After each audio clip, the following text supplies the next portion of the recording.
jadi saya memang mencurigai bahwa istilah-istilah trading itu sekarang ini diselewengkan untuk dua hal, apakah itu riba ataukah itu perjudian gitu. Jadi saya rasa masyarakat harus berhati-hati untuk melakukan satu penilaian bahwa yang ditawarkan itu sesuatu yang iming-iming saja, tidak ada wujudnya, tidak ada nilai realnya, dan bahkan juga misalnya tidak ada pihak-pihak yang bisa dimintai pertanggungjawaban.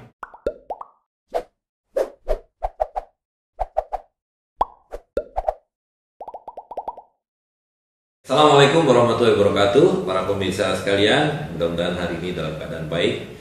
Jadi terkait dengan berita-berita yang simpang siur atau begitu genggam gempita ya mengenai trading, maka saya perlu mungkin membahas bahwa sekarang ini ada satu kecenderungan makna trading itu berubah dari makna aslinya atau bahkan secara bahasa. Kalau kita berikan satu definisi, trading itu kan dari kata to trade, artinya berdagang atau berjual beli ya. Jadi kalau dilihat dari definisi kegiatan perdagangan itu sendiri, paling tidak mesti ada 3 unsurnya ya kan.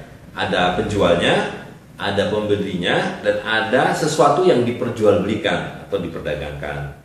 Nah, objek dagang ini bisa kita lihat 2, apakah itu merupakan barang-barang, sesuatu yang tangible yang bisa dipegang, ada bendanya ya kan, atau yang kedua yang kita sebut sebagai jasa gitu. Nah, jadi ini masuk dalam objek jual beli atau objek perdagangan gitu. Karena itu saya kadang-kadang suka bingung ditanya, ini bagaimana dengan trading ini, boleh atau tidak, halal atau haram. Nah, jadi saya rasa sebelum kita memberikan satu penilaian, apalagi penghukuman ya halal haramnya, maka kita mesti dudukkan dulu yang paling basicnya tadi, apakah ada penjualnya, apakah ada pembelinya, apakah ada objek yang diperjualbelikan. Nah, kalau dari perspektif Islam, objek yang diperjualbelikan ini juga dua belah pihak, bukan hanya objek dalam arti objek yang diperjualbelikan satu sisi, tapi juga dari sisi yang lain yang kita sering sebut sebagai alat tukar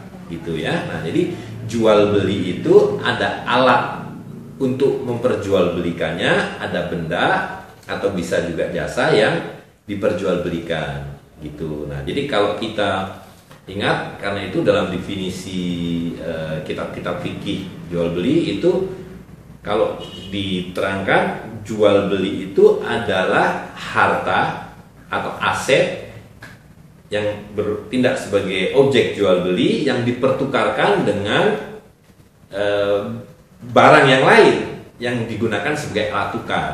Nah, jadi ada benda-benda yang bisa jadi alat tukar, ada yang tidak gitu. Atau kalau bukan benda yang menjadi objek jual beli tadi adalah jasa. Jadi memotong rambut, mencuci laundry ya kan, atau menyapu, atau segala sesuatu yang berupa tenaga. Nah, kita menyebutnya jasa hari ini. Nah, jadi itu akan menjadi clear. Nah, lalu ada satu hal lain yang juga bisa dikaitkan dalam hal jual beli ini adalah kebebasan dalam memilih ya, kebebasan dalam memilih atau sebetulnya kalau per definisinya adalah bahwa jual beli itu mesti rela sama rela, antara diminkum kalau dalam bahasa Al-Quran itu ya. Jadi tidak boleh memaksakan bahwa saya memperjualbelikan sesuatu itu hanya dengan alat tukar tertentu. Misalnya apakah itu emas, apakah itu gandum, apalagi hari ini kita hanya mengenal uang kertas, dolar atau rupiah. Itu yang ini menjadi anutan rezim sistem kapitalis modern, di mana alat tukar itu dipaksakan melalui satu hukum sesuatu negara. Gitu. Nah, jadi kembali ke yang semula ya, bahwa jual beli itu harus ada objek yang diperjualbelikan, yaitu benda atau jasa, dan kemudian ada benda yang dijadikan sebagai alat tukarnya gitu. Nah, lalu sebelum kita masuk membahas apa yang terjadi hari ini, ada satu lagi yang perlu kita ketahui adalah bahwa ada lawan dari perdagangan yaitu yang disebut sebagai riba. Jadi kalau Allah SWT dalam Al-Quran mengatakan dihalalkan atas kamu jual beli atau perdagangan, yang berarti itu trading, dan diharamkan riba, gitu. Jadi kebalikan dari jual beli atau perdagangan adalah riba, gitu. Nah, tentu unsur-unsur masuknya riba itu harus kita ketahui juga, gitu. Dimana kalau didefinisikan itu ada dua sumber riba, atau riba itu secara bahasa artinya peningkatan, penambahan.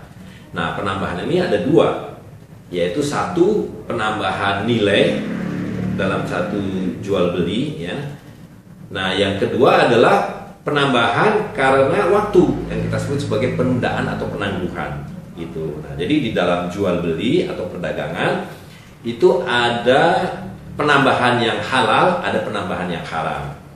Ada penundaan yang halal, ada penundaan yang haram, gitu. Ya, ini kalau dibahas akan menjadi detail, tetapi secara ringkas kira-kira begini. Kalau penambahan yang halal itu pada jual beli tadi, ya. Jual beli itu orang bisa mengambil profit. Jadi kalau membeli kulaan 1.000, dia bisa jual menjadi 1.500 atau 2.000 atau berapapun yang ada profit di dalamnya. Nah, tetapi kalau jual beli dia tidak boleh ditunda. Maknanya dia harus tunai, harus kontan. Kalau tidak kontan berarti itu menjadi hutang. Nah, hutang ini kebalikan dari jual beli dalam hal bahwa kalau hutang itu boleh ditunda. Jadi hari ini meminjam dibayarkan sebulan kemudian, seminggu kemudian, setahun kemudian, nah itu ditunda. Tapi tidak boleh ditambah. Jadi kalau meminjam 1 liter beras, ya kembali 1 liter beras, walaupun dikembalikannya sebulan kemudian, gitu ya.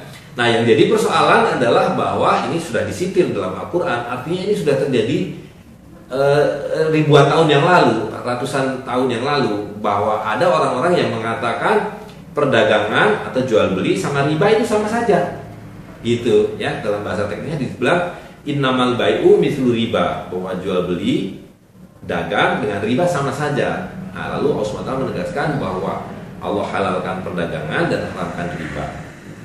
Nah, jadi dari semua yang saya jelaskan ini, inilah yang menjadi tolak ukur kita untuk melihat apakah sesuatu itu termasuk dalam jual beli atau tidak.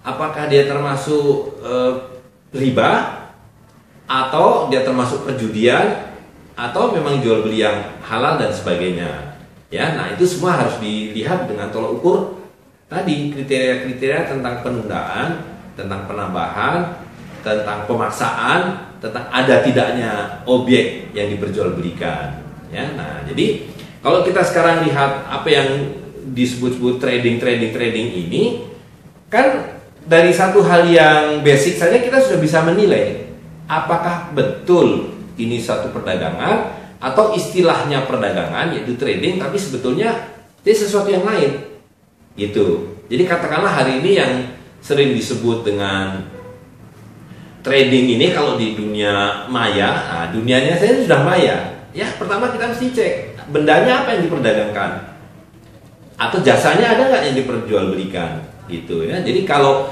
satu kriteria ini saya sudah tidak ketemu, tidak ada benda yang diperdagangkan, tidak ada jasa yang diperjualbelikan, ya ada jelas bukan jual beli, dan karena itu tidak bisa disebut sebagai trading, gitu. Nah, apalagi kemudian kalau dilihat tadi adanya kebebasan memilih alat tukar, ya, ataupun kebebasan dalam memperjualbelikan barang dan jasa, gitu. Nah, kalau sesuatu itu sifatnya maya, kan ilusi. Kita tidak bisa melihat benda atau alat tukarnya apa, gitu. Nah, jadi kalau di dunia maya ini benda yang diperjualbelikan juga tidak ada, biasanya hanya nama-nama, lalu diberi angka-angka yang dianggap sebagai satu nilai tertentu. Sebaliknya juga alat yang dipakai untuk memperjualbelikannya juga ilusi. Nggak usah jauh-jauh di dunia maya deh, kita lihat misalnya di pasar saham, ya, dimana pasar saham ini juga sudah serupa kan. Walaupun itu masih belum sepenuhnya berupa digital, di pasar saham itu kita melihat apa yang diperjualbelikan, hanya angka-angka yang berkedap-kedip di papan elektronik itu, ya kan. Kemudian yang dipakai untuk memperjualbelikan pun walaupun masih disebut sebagai mata uang dengan nama rupiah kah, dengan nama dolar kah, tapi sebetulnya juga sudah maya gitu, sudah tidak lagi berwujud fisik gitu ya. Nah, jadi di dalam pasar saham itu pun sebenarnya sudah tidak bisa kita sebut bahwa itu adalah pasar, bahwa itu adalah perdagangan, dan bahkan saham yang disebut sebagai saham itu sendiri nggak ada gitu, karena saham itu kan terkait dengan satu aset tertentu ya. Orang bisa bilang bahwa ada underlyingnya, tapi kan kita tahu bahwa di dalam pasar saham itu sebetulnya sudah tidak ada kaitan antara nilai yang disebut sebagai nilai saham dengan katakanlah industri atau satu perusahaan yang ada underlyingnya dengan nilai tertentu. Nah, apalagi di dunia yang disebut trading, yang ilusi ini, yang maya sepenuhnya, itu nilainya atas dasar apa, gitu ya. Jadi tidak ada aset penopangnya, apalagi aset realnya, gitu. Nah, jadi saya memang mencurigai bahwa istilah-istilah trading itu sekarang ini diselewengkan untuk dua hal, apakah itu riba ataukah itu perjudian gitu. Jadi saya rasa masyarakat harus berhati-hati untuk melakukan satu penilaian bahwa yang ditawarkan itu sesuatu yang iming-iming saja, tidak ada wujudnya, tidak ada nilai realnya, dan bahkan juga misalnya tidak ada pihak-pihak yang bisa dimintai pertanggungjawaban, dan juga tidak ada pihak-pihak yang bisa menegakkan hukum gitu. Jadi kalau kita lihat misalnya belakangan ini kan ada terkait dengan keterlibatan aparat, tapi aparat sendiri bingung dia mau mengkategorikan kegiatan yang disebut trading ini apa. Apakah dia riba? Nah, kalau riba hukum positif jelas tidak bisa menanganinya, ya kan, karena tidak relevan. Nah, atau apakah dia penipuan? Nah, kalau unsur penipuan, lah itu orang-orang suka rela dengan senang hati dia memperjualbelikan entah apa itu, ya kan. Lalu kalau mengalami kerugian, ya itu kan katanya trading gitu. Jadi polisi juga bingung gitu. Kalau dibilang perjudian, nah kalau perjudian berarti semua ikut bermain. Apakah itu bandarnya, apakah itu agennya, ataukah pemainnya, semua kena gitu. Dan apakah bisa dibuktikan unsur-unsur perjudiannya di mana gitu. Jadi sekali lagi saya ingin mengatakan, berhati-hatilah para pemirsa sekalian, dudukkanlah segala sesuatu itu sesuai dengan maknanya. Jadi kata-kata itu kembalikan kepada makna yang sebenarnya. Kalau itu disebut trading, maknanya harus jual beli atau perdagangan, dan karena itu harus ada unsur-unsur pedagangnya, pembelinya, pasarnya, benda yang diperjualbelikannya, dan ada aturan-aturan yang bisa ditegakkannya. Jadi kalau semua satu atau apalagi banyak, apalagi semua kriteria dan unsur-unsur penilai itu tidak bisa diterapkan, ya hindari saja, ya, supaya tidak menyesal dan kemudian tidak berujung gitu, pada akhirnya hanya menelan kerugian. Saya kira demikian, mudah-mudahan ada manfaatnya. Assalamualaikum warahmatullahi wabarakatuh.